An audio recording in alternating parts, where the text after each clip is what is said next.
Okay, so previously we looked at some of the basic orbit parameters called six Clapeyron elements. They include A, E, okay, I, big omega, small omega, and nu, which can be used to describe the position of each satellite. And as you saw earlier, that the we looking at the center of Earth as our origin, as the frame of reference. Therefore, the satellites moves together with Earth. Okay. So before we go in further, let's take a look at some of the concepts. So generally, for Earth, uh, or for Earth, there's a mean angular velocity like this, which can be computed from omega e equals to 2 pi over t is equal to square root of gm over a cubed. Okay. And m is the mass of the Earth. And these two together, they multiply together, they give this number. Also, for GPS satellite for GPS satellite, the nominal semi-major axis for the orbit, okay, and A is equal to 26,000 kilometers, okay, with the orbital period of we call 12 sidereal hours, which is not exactly the same as the hours. But on Earth, these 12 sidereal hours is 12 hours and 28 minutes. Okay, with the velocity of about less than 4 kilometers per second. Okay. So generally, the position of the GPS satellites, they will, with respect to the Earth surface, the satellites will repeat like every CDR day. Okay. And meaning that for each day they will repeat 2 times, because for each orbit it takes about 12 sidereal hours. Okay, so it means that for each day, for each time, it for one day it passes the same location at about two times. Okay, with some shifted of minutes, because the this is not exactly equal to 12 hours. Okay. Okay, so now let's go further at what we looked at earlier. Okay, so now we'll look at the last coordinate system, that is called orbital coordinate system. So for this picture, it's more like a 2D, and we write it like this because we want to focus on the nu and the r only. Okay, so if you look at this picture, if I want to find x0, y0, and z0, okay, so we'll find that if this length, this is r, this x, this is Earth, okay, and this is satellites. This x0 can be found from r cosine nu, okay, and y0 can be computed from r sine nu, from geometry, trigonometry, okay. And for z, because here we look at the 2D, so there's no third coordinate, okay. It's only 2D, no z. And so these are cosine nu. they can be computed from A, E, and also these the angles E. Okay, don't worry too much about it. Okay, they derive like from many approach. A and E belong to the semi-major axis of the orbit and also eccentricity of the orbit, not of the Earth. Okay, and for R sine V, it can be computed from here. Okay, so generally, if we know the nu and we know the R, is actually very important information for us to know. Okay, but because the Earth rotation and also for some due to some other noises or some other uncertainties, this new value, they fluctuate as well. So what are the types of angles that we have to look at specifically when we look at the satellite position? The word anomalies, that actually means instantaneous position of a satellite on its orbit as defined by the angular quantities. So in a way, anomaly is just angles. Okay, it's just a technical name for it. So what are different types of angles that we can look at? Well, one is if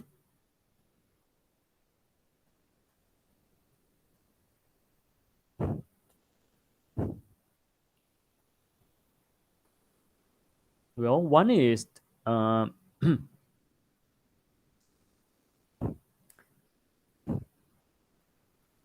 we can find the mean anomaly, which is this, or the mean of the angle or the average of the angle consists of two terms. One is due to the Earth itself. Okay.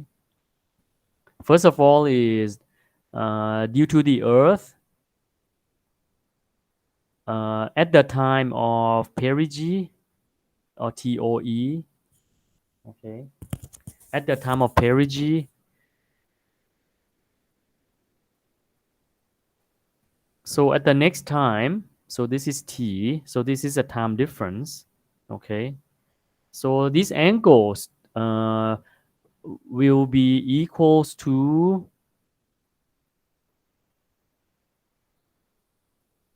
omega E times T minus TOE.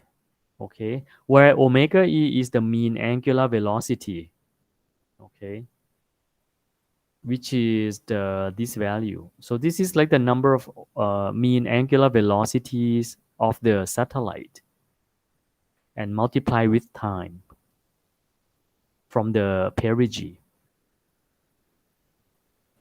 And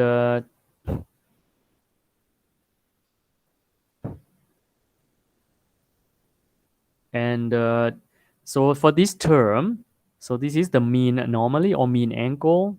It is actually m0, which is here. Okay, and then plus with the uncertainty in the mean angular velocity. So delta length is like the uncertainty.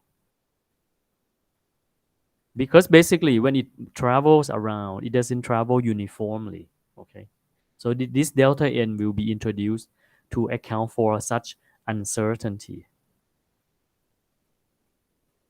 Uncertainty of mean of omega e. Okay. And so that's it. Another angle, this is number one, right? Called average angle. And then the next one, this one is called eccentric anomaly. And then three is the true anomaly or true angle. Okay. Remember, this is what we want. Okay.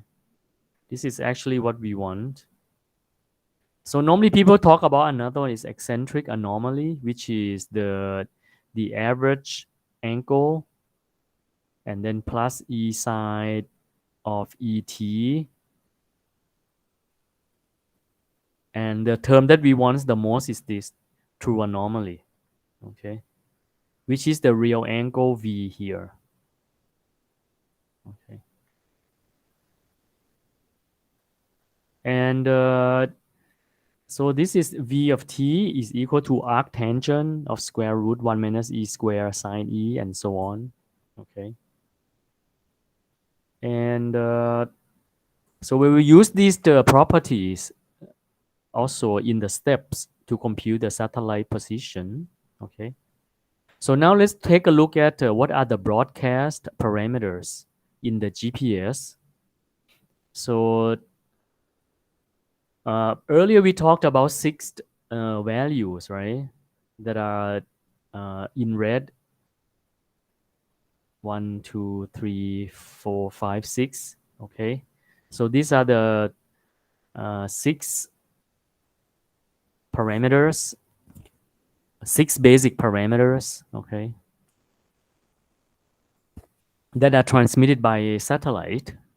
But due to some, how do you call it, some uncertainties, we also have to broadcast additional 1, 2, 3, 4, 5, 6, 7, 8, 9, 9 more, at 9 more parameter as well to account or consider for the non-uniform change of each parameters. Okay, so these parameter they are sent to users as part of GPS signals. Okay, and particularly we can find them in the navigation message like .n file. Okay, that are sent by the satellites. And these parameter they are Keplerian elements. Keplerian, the name comes from Kepler, who's a scientist, astronomer that introduced formulas to calculate all these uh, relationship. Okay, so these the parameters that the basic ones because they change. They have some periods. They change periodically. So this change have to be added. Okay, and the change is due to the solar radiation and also the change of gravity, meaning that when the satellite moves to different parts of the Earth, the gravity is not the same. Okay, so this type of additional 9 values they are used to account for this type of effects. So these periodic terms like CWS, CWC, CRC, CRS, and so on, they are added for argument of perishes, which is the big omega, and I think it's for the omega, and then for inclinations, which is I, and so on, and also for the geocentric distance as well. And for this part, the reference system is WGS84 as well. On the right-hand side, these are the name of each parameters that you can read from the .n file, okay? So for each satellite, we call them as the satellite PRN numbers. Please refer to the previous lecture. What do we mean by a PRN? M0 or mu, this one is the mean anomaly. TOE is the time of ephemeris. Square A is the square root of semi-major axis of the orbit. Delta length is the variation of the mean angular velocity. E is the eccentricity. WO is the argument of perigee. IO is the inclination.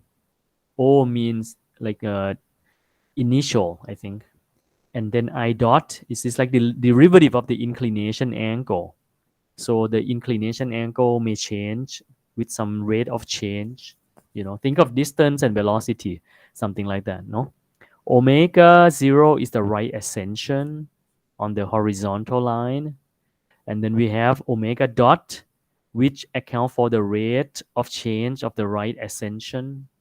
And then these 6 terms, They are the correction coefficients related to the periodic terms. Okay. So total, in GPS, the navigation message will send 15 parameters for computing the satellite positions. Okay. So maybe you've seen already. This is like some example of navigation message or in file. Okay. So it is updated at every 2 hours. Okay. So it's considered valid from 2 hours. Uh, is valid from 2 hours before the time of ephemeris until 2 hours after. So about 4 hours. Okay.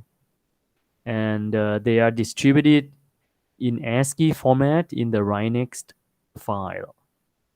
This is an example of .n file. So we have satellite, epoch, and satellite vehicle clock. In here you have clock bias, clock drift rate. Okay, we use clock bias a lot. Then for the broadcast orbit, we have IOE. Okay, we have CRS delta N. We have M0. Okay, we have CUO or C omega O. We have E. C, is it CU or C omega? Oh, W. Okay, same thing. And then square root A. Okay. We have CI. We have big omega. Okay. We have IO. Something like that. We have small omega. Omega dot.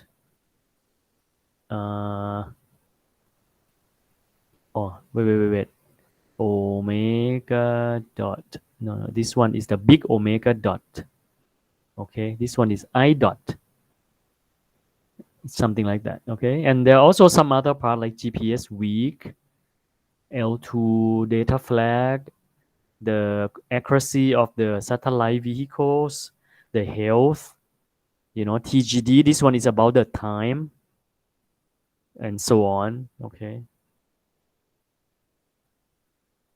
Okay. So these are all the parameters related. So when we upload this in dot file, so this is for the Rhinext 2.0.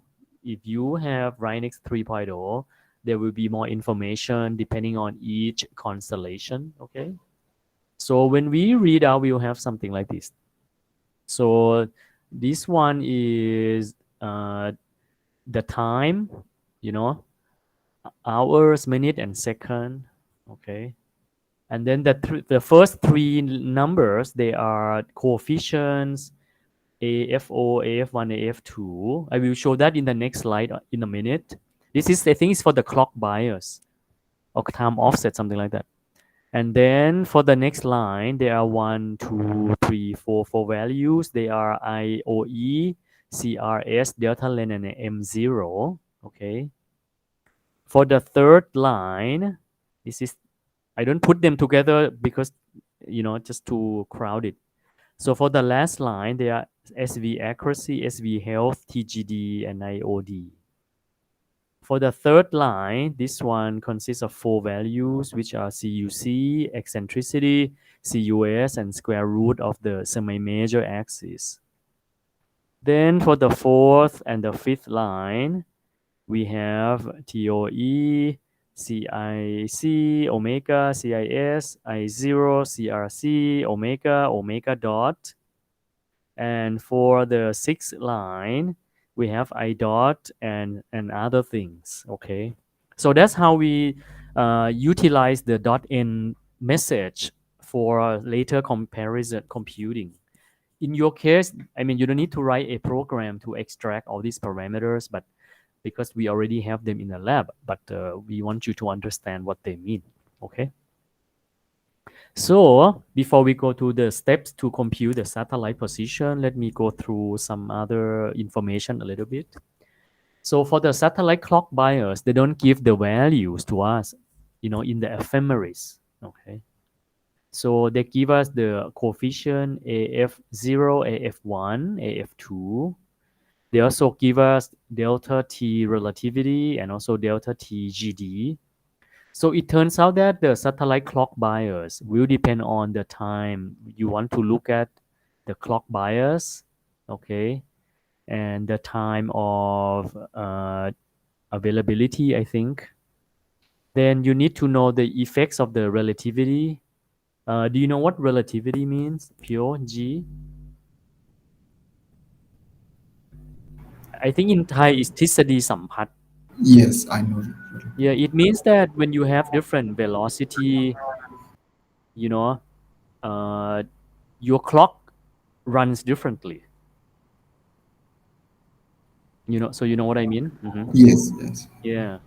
So this I is know called this. relativity clock correction. Okay. If you run like at the speed near the speed of light, the clock seems to be slower than normal. Okay. Slower than on Earth. So this is that part. And then there's another part. This is called delta TGD or group delay. Group delay. Oh, it's here already. Yeah.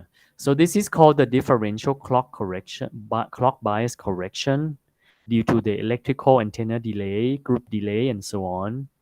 And they are computed depending on which value. If it's L1, you use this value. If it's L2, you use this value. If it's LC, I think it's or LC is another frequency. You use 0, for example.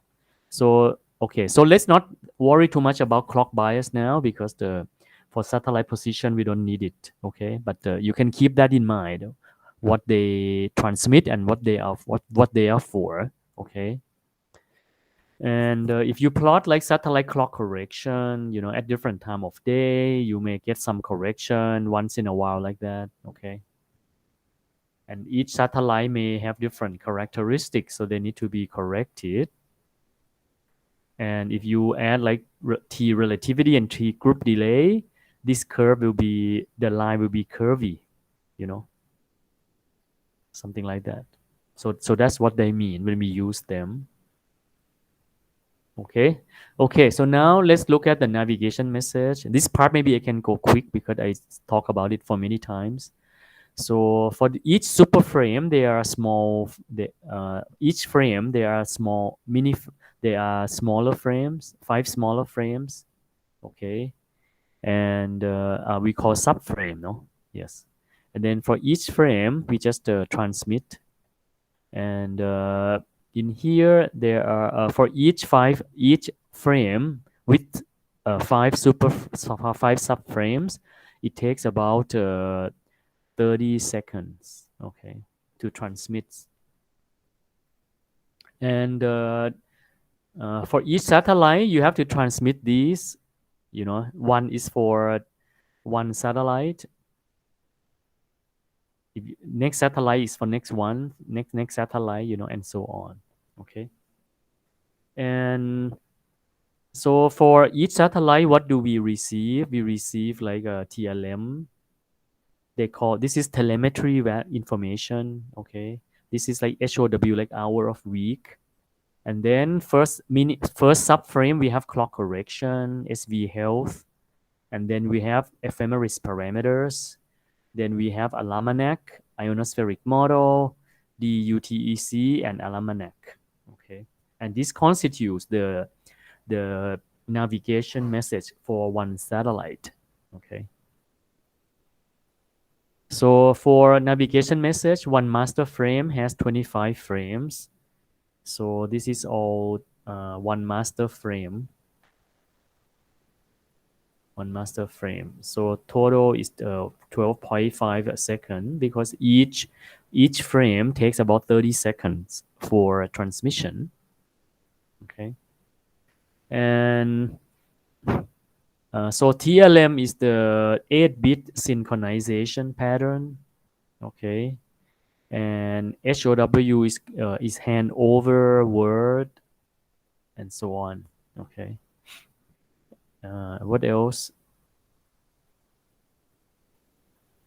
So in each subframe, there are various parameters in here.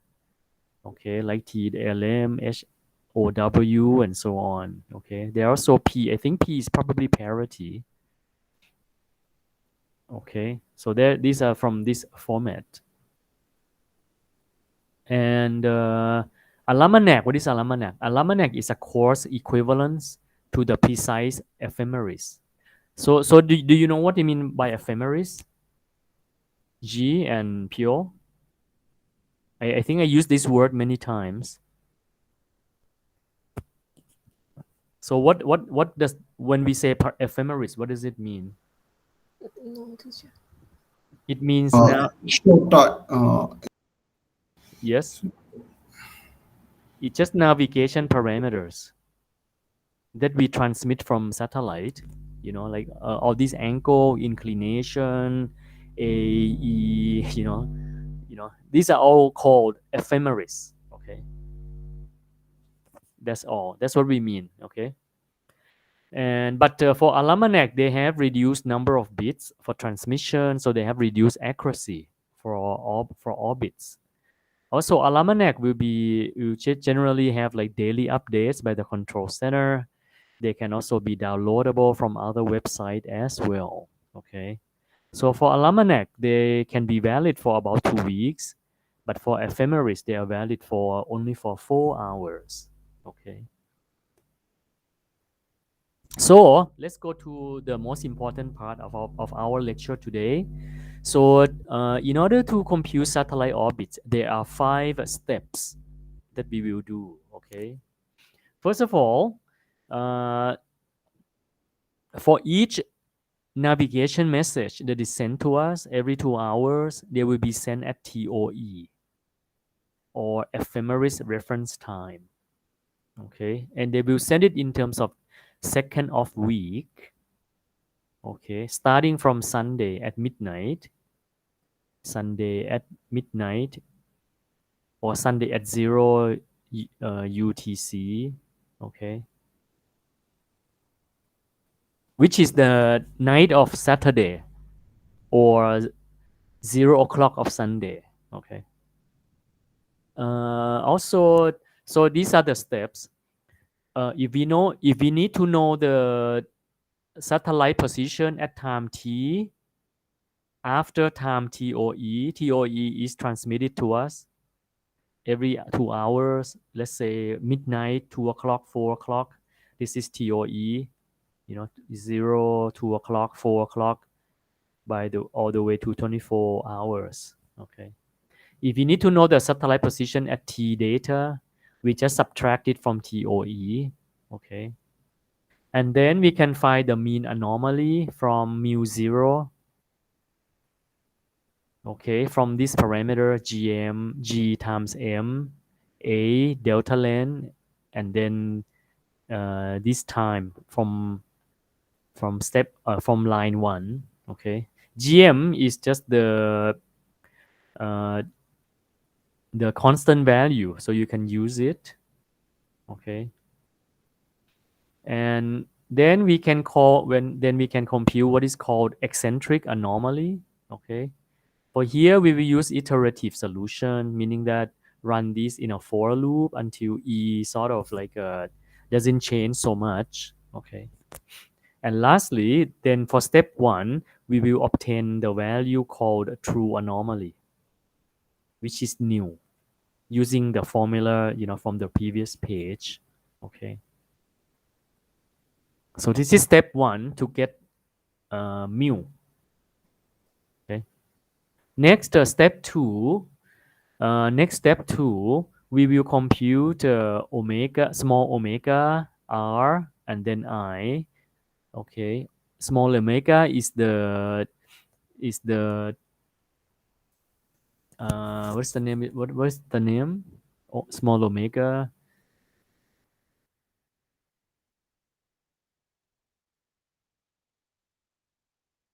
is called argument or perigee. Okay. Don't remember what it means. We can look on this picture. Omega is here. Okay, this angle. to the perigee. Okay.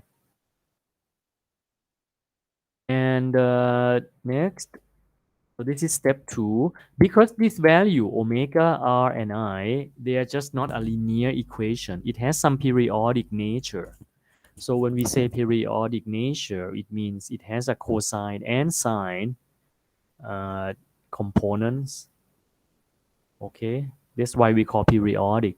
And it's the period of omega plus nu due to the Earth rotation or solar radiation. Okay, so to compute omega, we need omega 0 from navigation message, CWC, CWS. For the range, also the same. We can compute directly, and then we have to add it with the periodic components, which are CRC and CRS. Okay. And lastly, for the inclination angle, also we add the initial inclination angle with the change of inclination angle to multiply with time and plus with periodic components. Okay. So this is step 2. We get omega r and I with the correction values. For step 3, we will obtain the ascension angle, which is omega from omega 0 plus omega dot times omega e times t minus omega e times TOE. Okay. So this is step 3. So now we have 1, 2, 3, 4 parameters. Okay. Then when we get these 4 parameters, we'll do step 4. So in step 4, we will multiply the vector r, which has r and r cosine nu, r sine nu, and 0 with the transformation matrix. Okay. Or yeah, it's transformation matrix. Okay. Then you will get x, y, z of the satellite. Okay. I think that's about it. Yeah. Then you get x, y, z of the satellite, which is xs, ys, and then zs. Okay. And in the transformation matrix, you will need the big omega, small omega, and also inclination. Okay. So here you need to use big omega, small omega, and I put in this rotation matrix. Okay. So once you get x, y, z, then of course you can convert it to uh, lambda s into longitude, latitude, and height, right? Lambda, phi, and then h. Okay. Or you can also convert it to NEU, NS, ES, and then US, which is the position with respect to a users. Okay. So that's about it. So that's 4. I also added the last step, which is the step number 5. Okay. So for the step number 5, you can convert ECEF coordinate or XYZ into NEU coordinate. Okay. So that's about it. So once you know NEU, you can compute the elevation, which is this angle. This is the satellite. Okay.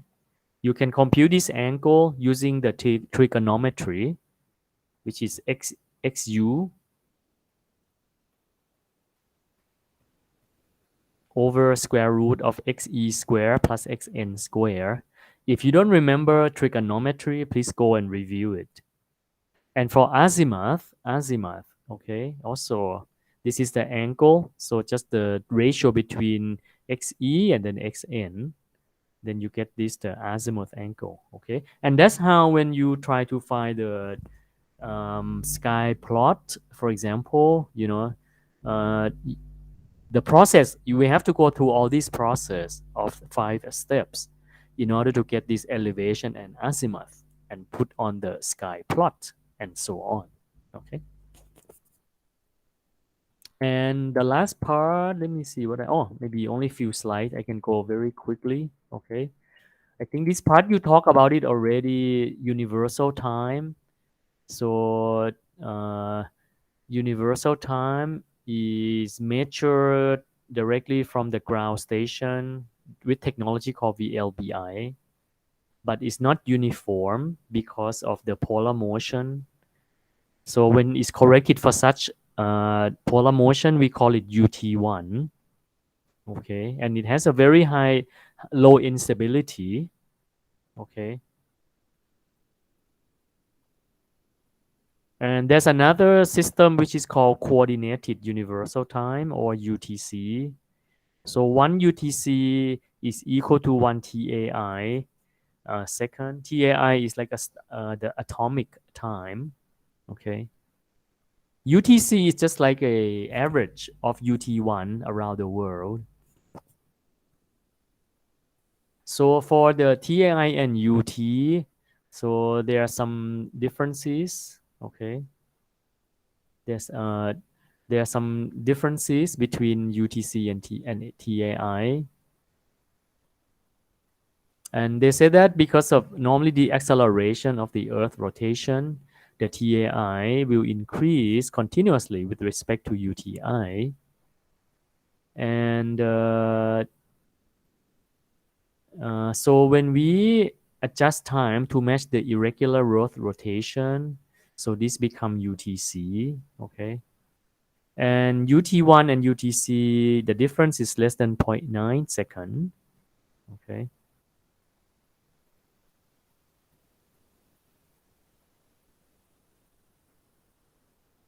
If UT1 is greater than UTC by 0.9 seconds, then UTC is changed into is added with 1 second. We call this as leap second. Okay. And in most application, UTC is the time that broadcast for us to use. Okay.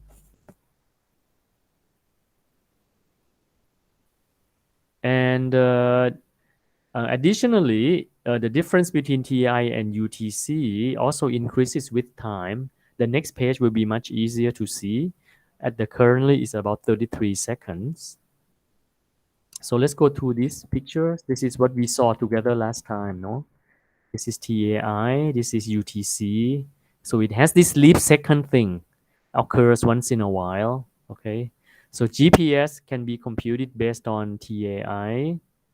Galileo and GPS have the same time system.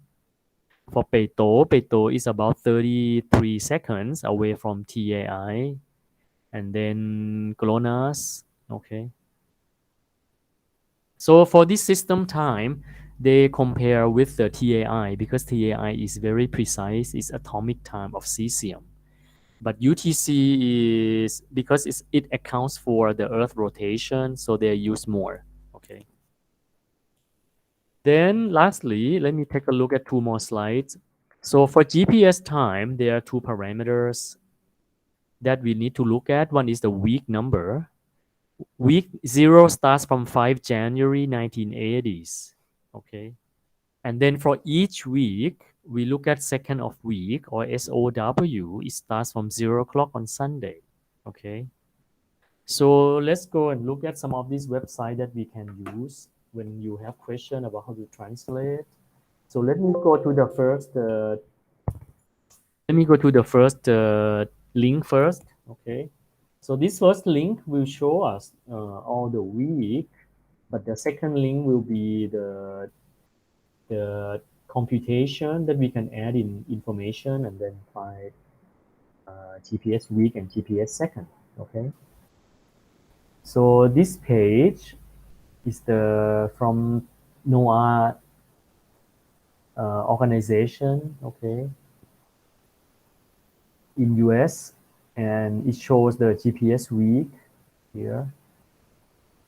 So I think it goes from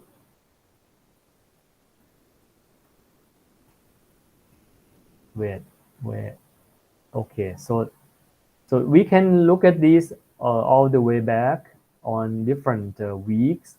For example, if we look at today, which is September 25th, right?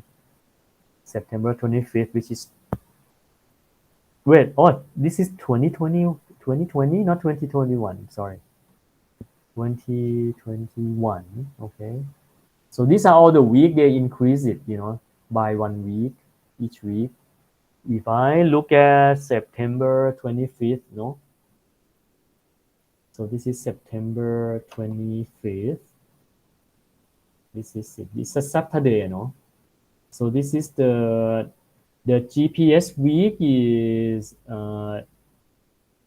2176. And this is day of year, I think, 268.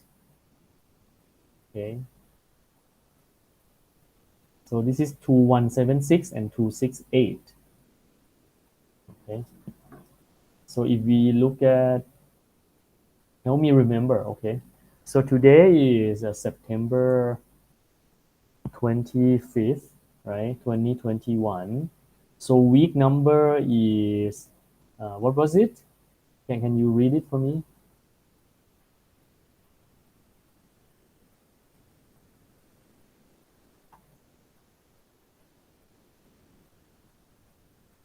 So 2176 and 268.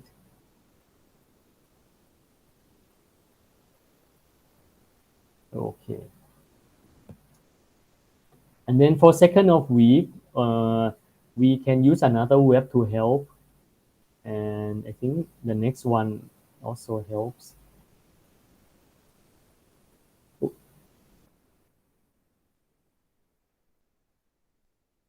This one we can use for calculation. Okay, this one is from UK, for example. Okay. So this web, if you want, I think there are many webs, okay, just one web. So let's say we want to find, today is 25th, and January, oh no, September, right? 2021, 2021, okay. And then hours, what time is it? 12 p.m. No? On. Oh, it's already noon. Okay. Yeah, you can just convert. Yeah. So that's all. Okay. So GPS time is 2176. No? The day is 268, same as what we had before. And then for second of week, this is the second of week. 561618.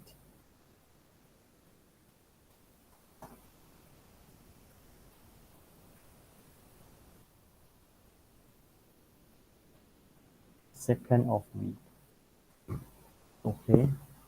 Why are there so many seconds? Because one day has 24 hours, right? So 24 hours multiplied by 60 and 60 seconds, we have 24 times 6. And ECEF 400. second, ECEF 400. yeah, for one day already 86,000. 86,000 seconds, right? So we already 7 days. So 8 multiplied with 7, 56,000, roughly. Okay. Oh no, 561,000, not 56,000. Okay. So anyway, so for each week we start from second of week of 0 all the way to 86,400 times 7. Okay. Okay. And we end the last second at midnight on Saturday, which is 0 o'clock on Sunday. Okay. So this is how we convert. So let's go to our lab and then look at it. So I'm going to stop the recording now, okay?